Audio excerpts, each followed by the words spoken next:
Hi hi നമ്മളെ പുതിയൊരു വീഡിയോയിലേക്ക് എല്ലാവർക്കും സ്വാഗതം. ഇന്ന് നമ്മ നല്ലൊരു അടിപൊളി പത്തലിന്റെ റെസിപ്പി ആയിട്ടാണ് വന്നിട്ടില്ല കേട്ടാ. അതെ, എന്ത് പത്തലമ്മേ? നെയ്പ്പത്തില്. അതെ, നമ്മ 2-3 വീഡിയോ ചെയ്തിട്ടുണ്ട്. ഇപ്പം നമ്മ പറയുന്നുണ്ട് ഓരോ പ്രാവശ്യം ഉണ്ടാക്കുമ്പോൾ നമ്മ പുതുതായിട്ട് അതിൽ നല്ല ഇമ്പ്രൂവ്മെന്റ് കൊണ്ടുവരുന്നു. അപ്പോൾ ആദ്യമെല്ലാം നമ്മ പുട്ടുപൊടിയും പിന്നെ നമ്മളെ നൈസ് അരിപ്പൊടിയും രണ്ടും കൂടി ഒരേ അളവിൽ മിക്സ് ചെയ്തിട്ടാണ് തിളച്ച വെള്ളത്തിൽ കുഴച്ചിട്ടാണ് ഉണ്ടാക്കല്. അപ്പോൾ നമ്മളെ വീഡിയോ കാണുന്നവരെന്നെ നമ്മളോട് കമൻറ്റിൽ പറഞ്ഞിട്ടുണ്ടായിനി പിന്നെ പുഴുങ്ങലരി അരച്ച് കൂടി ചേർത്ത് കഴിഞ്ഞാൽ നല്ല ടേസ്റ്റ് ഉണ്ടാവുന്നു. അപ്പം നമ്മൾ അതേപോലെ ചെയ്തു നോക്കി. അപ്പം നല്ല അടിപൊളിയായിട്ട് കിട്ടിയിട്ടുണ്ടായിനി. അതെ, പത്തല് എണ്ണയും അധികം കുടിക്കുന്നില്ല, നല്ല പെർഫെക്റ്റ് ആയിട്ട് കിട്ടിയിട്ടുണ്ട്. അപ്പോൾ ഇപ്പം കുറേ നാളായിട്ട് നമുക്ക് ഓർഡർ ഉണ്ടാകുമ്പോൾ അത് ആ രീതിയിലാണ് ചെയ്ത് കൊടുക്കൽ. അപ്പോൾ അത് നിങ്ങൾക്കും കൂടി എങ്ങനെയാണെന്ന് കാണിച്ചു തരാമെന്ന് വിചാരിച്ചിട്ടാണ് ഇന്ന് ഈ വീഡിയോ ചെയ്യുന്നത്. അപ്പോൾ ഇന്ന് നമുക്കൊരു 50 പത്തലിന് ഓർഡർ ഉണ്ട്. അപ്പോൾ നമ്മൾ ഇന്നത്തെ പത്തലിൻ്റെ റെസിപ്പി വീഡിയോയിലേക്ക് എല്ലാവർക്കും സ്വാഗതം. അപ്പോൾ 2 തരത്തിലുള്ള പൊടി ഇതാ ഇവിടെ എടുത്തു വെച്ചിട്ടുണ്ട്. ഇത് നൈസ് അരിപ്പൊടിയാണ്, ഇത് 1/4 കിലോനല്ലത്. ഇത് നമ്മളെ പുട്ടുപൊടിയാണ്, കുറച്ച് തരിതരി ഉണ്ട്. ഇത് 3/4 കിലോ ഉണ്ട് കേട്ടോ. ഇത് 750 ഗ്രാം, ഇത് 250 ഗ്രാം, രണ്ടും കൂടി 1 കിലോ ഉണ്ട്. പിന്നെ ഇതാ ഒരു തേങ്ങയല്ലമ്മ, ഒരു തേങ്ങ എടുത്തിട്ടുണ്ട്. പിന്നെ ഇതാ ചെറിയ ഉള്ളി എടുത്തിട്ടുണ്ട്, ഒരു 100 ഗ്രാം. നമ്മൾ ഇത്രയും നാൾ സാധാ ജീരകം ഇട്ടിട്ടാണ് ആക്കൽ, പെരിഞ്ചീരകം ഇട്ടിട്ടും ആക്കലുണ്ട് കേട്ടോ. അപ്പോൾ ഇന്ന് നമ്മൾ പെരിഞ്ചീരകം ഇട്ടിട്ടാണ് ആക്കാൻ പോകുന്നത്. അപ്പോൾ തേങ്ങയിലേക്ക് 1 ടേബിൾ സ്പൂൺ പെരിഞ്ചീരകം എടുത്തിട്ടുണ്ട്, 1/2 ടീസ്പൂൺ സാധാ ജീരകം കൂടി എടുക്കുന്നുണ്ട്. ചെറിയുള്ളി ഒന്ന് ചെറുതാക്കി മുറിച്ചിട്ടുണ്ട്, അത് നമുക്ക് മിക്സിൻ്റെ ജാറിലേക്ക് ഇട്ട് കൊടുക്കാം. നമുക്ക് തേങ്ങ ഇട്ട് കൊടുക്കാം കേട്ടോ അതിലേക്ക്.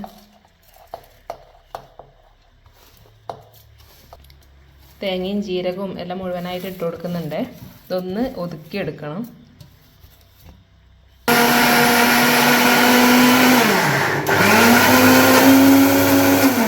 തേങ്ങയും ചെറിയ ഉള്ളിയും ജീരകമെല്ലാം ഒതുക്കിയെടുത്തിട്ടുണ്ട്. അത് നമുക്ക് ഒരു പാത്രത്തിലേക്ക് മാറ്റി കൊടുക്കാം. അപ്പോൾ ഇതാ പുഴുക്കലരി തിളച്ച വെള്ളത്തിൽ കുതിർത്തതാണ്, റേഷനരിയാണ്. കുറഞ്ഞതൊരു 3 മണിക്കൂറെങ്കിലും കുതിർത്ത് വെച്ചിട്ടുണ്ട് തിളച്ച വെള്ളത്തിൽ. അത് നമുക്ക് മിക്സിൻ്റെ ജാറിലേക്ക് ഇട്ടെടുത്തിട്ട് ഒന്ന് അരച്ചെടുക്കാം. ഒരു 300 ഗ്രാം എടുത്തിട്ടുണ്ട് കേട്ടോ അരി. ഇതിലേക്ക് ആവശ്യത്തിൻ്റെ വെള്ളം കൂടി ചേർത്തിട്ട് നമുക്കൊന്ന് അരച്ചെടുക്കാം. ഇങ്ങനെ നൈസായിട്ട് അരയണം. അങ്ങനെ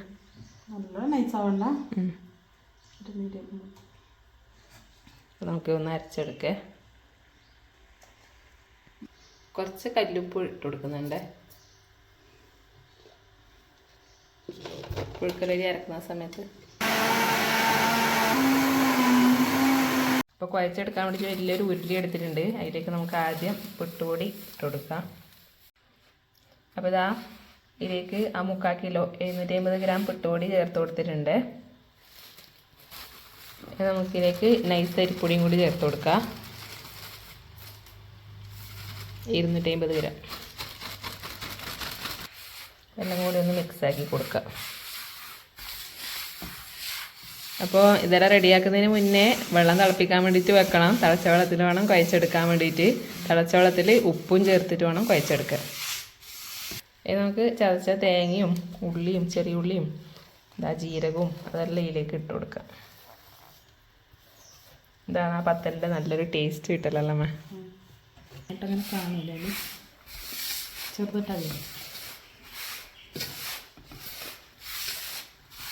നമുക്ക് നല്ലപോലെ ഒന്ന് കൈ വെച്ചിട്ട് ഒന്ന് കുഴച്ച് മിക്സ് ചെയ്ത് കൊടുക്കാം. കുറച്ച് ചെറിയ ജീരകം ഇതാ മുഴുവനായിട്ട് ഇട്ടെടുക്കുന്നുണ്ട്. ചെറിയ ജീരകം ഇങ്ങനെ കടിക്കാൻ നല്ല രസമാണ് പത്തല്.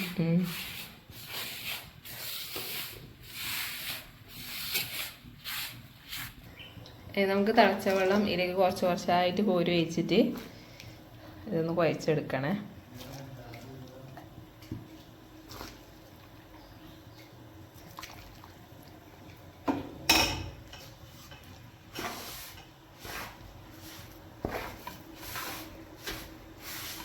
ഉപ്പിട്ടിട്ടുണ്ടായിരുന്നു കേട്ടോ വെള്ളത്തിൽ, ആവശ്യത്തിൻ്റെ ഉപ്പ് ചേർത്ത് കൊടുത്തിട്ടുണ്ടായിരുന്നു.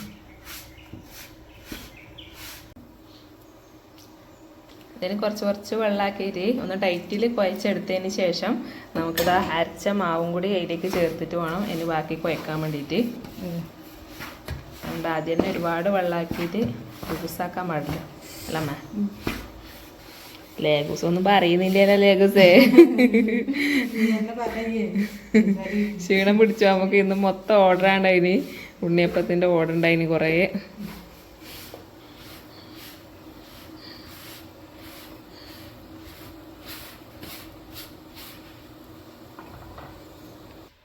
നമുക്ക് പുഴുക്കലരി അരച്ചത് ഇതിലേക്ക് ചേർത്ത് കൊടുക്കാം.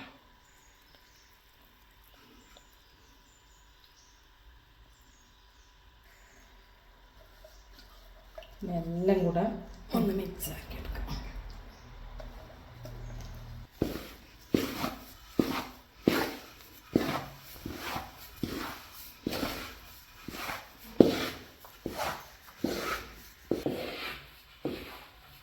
എല്ലാം ഒന്ന് മിക്സാക്കി എടുത്തതിന് ശേഷം കുഴച്ച് കിട്ടാൻ എളുപ്പത്തിന് വേണ്ടിയിട്ട് മൂന്ന് ചെറിയ ഉരുളകളാക്കി എടുത്തിട്ടുണ്ട് കേട്ടാ.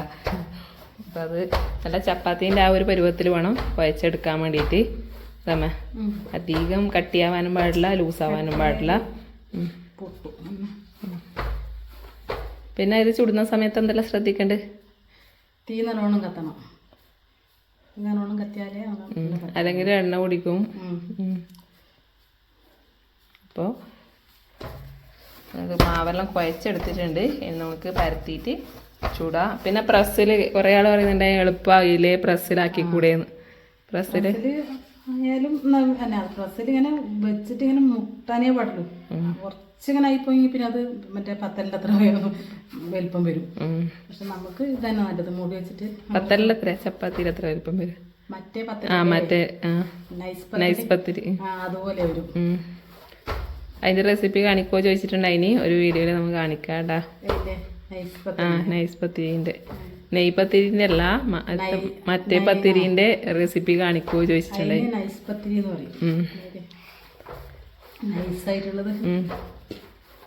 അപ്പോൾ മാവെല്ലാം കുഴച്ചെടുത്തിട്ടുണ്ട്. ഇനി നമുക്ക് പരത്തിയിട്ട് ചൂടാൻ വേണ്ടി തുടങ്ങാം. നമുക്ക് തൽക്കാലം പ്രസ്സില്ല, നമ്മ ഓയിലിൻ്റെ എണ്ണേൻ്റെ എല്ലാം കവറിൽ വെച്ചിട്ടാണ്. ഇരുമ്പിൻ്റെ ചീനച്ചട്ടി അടുപ്പത്തേക്ക് വെച്ച് കൊടുത്തിട്ടുണ്ട്. ഇതിലേക്ക് നമുക്ക് ഓയിൽ ഒഴിച്ചു കൊടുക്കാം.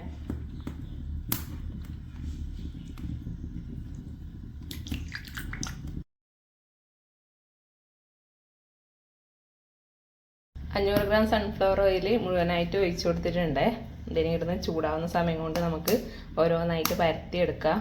അപ്പം നമ്മൾ കുറച്ച് നെയ്യെല്ലാം ഇട്ടിച്ച് കൊടുത്തിട്ടുണ്ട് ഉണ്ട പിടിക്കുമ്പോൾ. അതെന്താ പറയാ, നെയ്പത്തിരി എന്ന് പറഞ്ഞാല് കുറച്ച് നെയ്യ് വേണം അല്ലേ? നെയ്യ് വേണം. അതിൻ്റെ പേര് നെയ്പത്തിരി. അപ്പോൾ വെണ്ണയിൽ ഉച്ചിക്കുന്ന അങ്ങനെ ഇരിക്കാം, അല്ലെങ്കിൽ മാവിലേക്ക് ലേശാക്കുന്നെങ്കിൽ അങ്ങനെ ആക്കാം. നല്ല ടേസ്റ്റ് ഉണ്ടാവും അതിൻ്റെ. അപ്പോൾ നമ്മൾ ചപ്പാത്തിക്കറ ഉരുളിയാക്കുന്ന ആ ഒരു ഉരുളിയാക്കി എടുത്തിട്ടുണ്ട്. ഇനി നമുക്ക് ഈ ഓയിൽ ആക്കി കൊടുത്തിട്ടുണ്ട്. ഓയിലിൻ്റെ തന്നെ പേപ്പറാണ്, കൊട്ടയാണ്. എന്താ നല്ലറിൻ്റെ കൊട്ട. നമുക്ക് പരത്തി കൊടുക്കാം.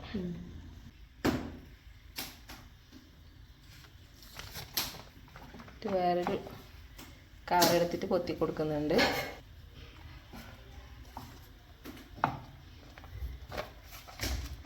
അധികം വേണ്ടിയിട്ടില്ല, ചിലപ്പോൾ പാടായാലേ ഉള്ളക്കൂല. ഈ ഒരു വലുപ്പത്തിലാണ് പരത്തിയെടുക്കേണ്ടത് കേട്ടോ. ഇതുപോലെ നമുക്കെല്ലാം ഒന്ന് പരത്തിയെടുക്കാം.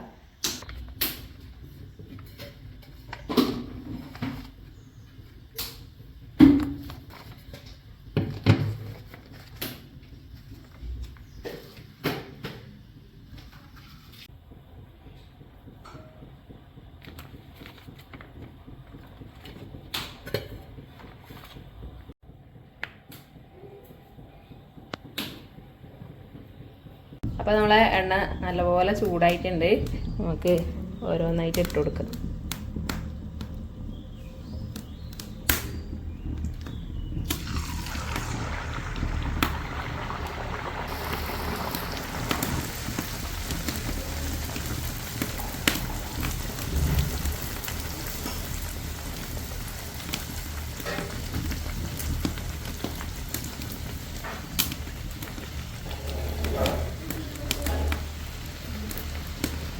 നല്ല പോലെ പൊന്തി വന്നിട്ടുണ്ട്. അപ്പോൾ ഒരു സൈഡ് കുറച്ച് സമയം വെച്ചതിന് ശേഷം നമുക്കൊന്ന് മറിച്ചിട്ട് കൊടുക്കാം.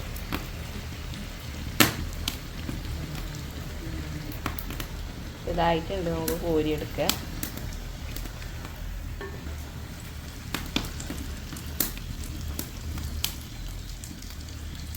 ഈ ഒരു അരിപ്പ പാത്രത്തിലേക്ക് വെച്ച് കൊടുക്കാം കേട്ടോ.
അപ്പോൾ ഇതാ നമ്മളെ പത്തലെല്ലാം ഇവിടെ റെഡി ആയിട്ടുണ്ട്. ഇത് മാത്രമല്ല എന്താ ഇത്രയുണ്ട് കേട്ടോ, ഒരു 10-60 ഉണ്ടാവുമായിരിക്കും അല്ലേ അമ്മ. അപ്പോൾ നല്ല പെർഫെക്റ്റ് ആയിട്ട് കിട്ടിയിട്ടുണ്ട്, നല്ല പൊന്തി വന്നിട്ടുണ്ട്. അപ്പോൾ ഈ റെസിപ്പി നിങ്ങൾ ഉണ്ടാക്കി നോക്കണം, തീർച്ചയായിട്ടും നല്ല അടിപൊളിയായിട്ട് കിട്ടും. അപ്പം വീട്ടിലാരെങ്കിലും അതിഥികളെല്ലാം കുടിക്കുന്നൊന്നുമില്ല. അതെ, പിന്നെ നല്ല എണ്ണയില്ലാത്ത പത്തല്. അതെ, അപ്പം വീട്ടിലാരെങ്കിലും അതിഥികളെല്ലാം വരുന്നുണ്ടെങ്കിൽ തീർച്ചയായിട്ടും ഉണ്ടാക്കി നോക്കിയിട്ട് ഞെട്ടിക്കുക. ഉണ്ടെങ്കിൽ പെട്ടെന്ന് ഉണ്ടാക്കാൻ പറ്റും. അതെ, അപ്പോൾ വീഡിയോ ഇഷ്ടപ്പെടുന്നുണ്ടെങ്കിൽ എല്ലാവരും ലൈക്കും ഷെയറും സബ്സ്ക്രൈബറിലൊന്നും ചെയ്യണേ. അപ്പോൾ അടുത്ത നല്ലൊരു വീഡിയോ ആയിട്ട് വീണ്ടും കാണുന്നവരെ എല്ലാവർക്കും ബൈ ബൈ. ബൈ.